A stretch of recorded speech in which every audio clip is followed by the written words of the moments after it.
or shall we say genus, are you, my dear? Milt Kahl animated a lot of Alice, so did Les Clark, so did Mark Davis. They were all very, very skilled at capturing real and sincere feeling human character. Did you notice that? Petals. Alice has to be real, and you have to care about what she's doing and where she's going and what she's thinking. And she's a particularly good design of a real little girl, probably inspired by the illustrations in the book. Obviously also by Catherine Beaumont, who did the voice.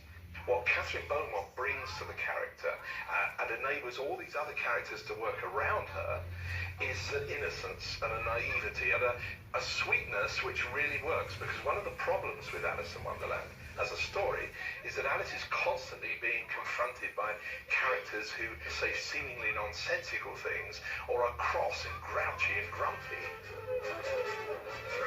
There was a particular alchemy that worked between Walt Disney and Catherine Beaumont. There is very much this paternalistic father-daughter feel to their relationship, and I think he clearly brought out the best in her. If you're interested in looking to see the different hands that drew Alice, the moment that is the most obvious is when she goes from the Garden of Live Flowers into the area where she's about to meet the caterpillar on his mushroom. She sort of looks up and sees a bunch of weird smoke rings floating in the air, and that's where the transition happens. A moment later, Alice, with her hand, sort of pulls apart some tall blades of grass and peeks in, and her face is a little shorter and a little more realistic looking, and you can immediately tell that a different senior animator has stepped in.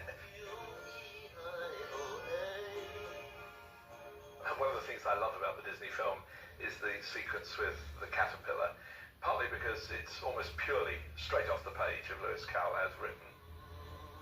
What the Disney animators added to it was this wonderful dimension of the smoke from the caterpillar's hooker becoming animated. The smoke around the caterpillar is a character unto itself. It really does have its own personality. It's funny too, because it's a tug of war visually to see who are you supposed to pay attention to. Do you pay attention to the caterpillar, or do you pay attention to his smoke? The vocal casting is great. Richard Haydn. I do not know who was the character who talked like this, and he had that very clipped way of talking. Who are you? You. Why was there a hookah-smoking caterpillar in Alice in Wonderland? Was Lewis Carroll someone who experimented with hookah smoking? Well, no, he was a fairly straight-laced gentleman, but he included a lot of satire in his characters. Everything is so confusing. It is not. And he was rather fascinated by an art movement at the time called the Pre-Raphaelites. He had some of them sit for him as photographic subjects, and he discovered that a lot of these avant-garde artists of his day were experimenting with hookah smoking. So Carroll, in his book, was parodying the artistic movements of the Victorian era. The Disney artists couldn't expect audiences to catch some of Lewis Carroll's contemporary references, so they relied on what they knew best, which was personality animation, using the techniques they developed over the years to give a vibrancy and appeal to various classic characters. And pour the waters of the Nile on every golden scale. One of the masters of character animation was Eric Larson, a member of the group of elite animators Walt referred to as the Nine Old Men. I love the caterpillar in this movie because he was largely animated by Eric Larson. Eric Larson was one of Disney's great leading animators on Figaro and Bambi's Owl and a lot of great Disney characters. And in the 1970s and early 80s, he trained a lot of my generation of animators. I have improved it.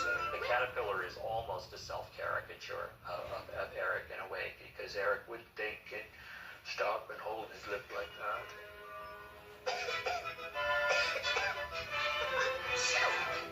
I remember one day we were looking at a picture of the character, and I said, you know, he looks like Eric Larson.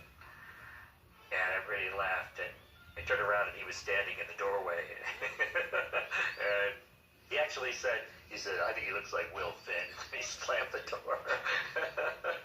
It might be kind of fun to think about comparing the personalities